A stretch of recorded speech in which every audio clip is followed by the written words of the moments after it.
The Little Christmas Elf, a Heartling Christmas story. Once there was a little elf named Alfsol who lived and worked at the North Pole. One Christmas Eve morning, Alfsol was given the responsibility to tend the reindeer before Santa's long trip around the world delivering presents. This was a very important job.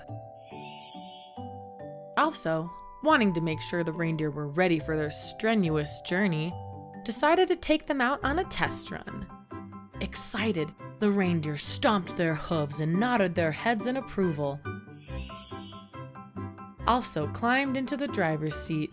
Speaking in her best imitation Santa voice, she gave the go-ahead to the reindeer. "Now Dasher and Dancer, Prancer and Vixen, Comet, Cupid, Donner and Blitzen. Away we go for a short ride. We'll be back in a flash, for tonight we go worldwide. Ho, ho, ho!" The reindeer, eager to prove that they were ready, took off rather quick. Alfsol held on tight. They hadn't gone far when an unusual wind pushed the group off course, and before they knew it, they were lost. Pulling hard on the reins, Alfsol tried her best to steer the flyers onto the correct course. Unfortunately, the reindeer mistook the signal and landed on a rooftop in the Heartland instead. Tukey, who was very busy wrapping Christmas presents, heard some commotion on his roof. He wondered what it could be and lifted the window sash to find out. He was so surprised to see a little elf peeking down at him. "Hello," said Tukey. "Hello back," replied the friendly elf. "Are you and Santa getting an early start this year?" Tukey asked. Alfsol shook her head no and explained what had happened. Tukey invited her and the reindeer inside to warm up and then called his Heartling friends over to help. Fly brought some of her delicious Christmas cookies.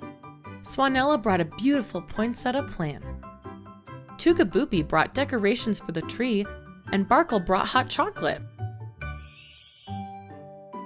The new friends sure had a merry time decorating, eating cookies, and drinking hot chocolate. All had forgotten that Santa needed the sleigh and the reindeer for Christmas. A thump and a loud oof had the group scrambling to the window. It was Santa, tangled in Tukey's tree. He must have tracked the sled's route and parachuted here. Yay! When he was free, Santa chuckled. Ho, ho, ho, ho. The Heartlings invited him to have hot chocolate and cookies, but he declined. He needed to set off immediately, for he was already late delivering presents. Santa, being the jolly old elf he was, Ho, ho, ho, ho. invited everyone to come help him deliver gifts this year. They all clapped and cheered. Tukey did a happy little dance. Yeah. After Alfsol helped Santa hitch the reindeer to the sleigh, everyone climbed in. As the snow began to fall, Santa bellowed, "Merry Christmas to all, and to all a good night." Ho, ho, ho, ho. Merry Christmas, everyone!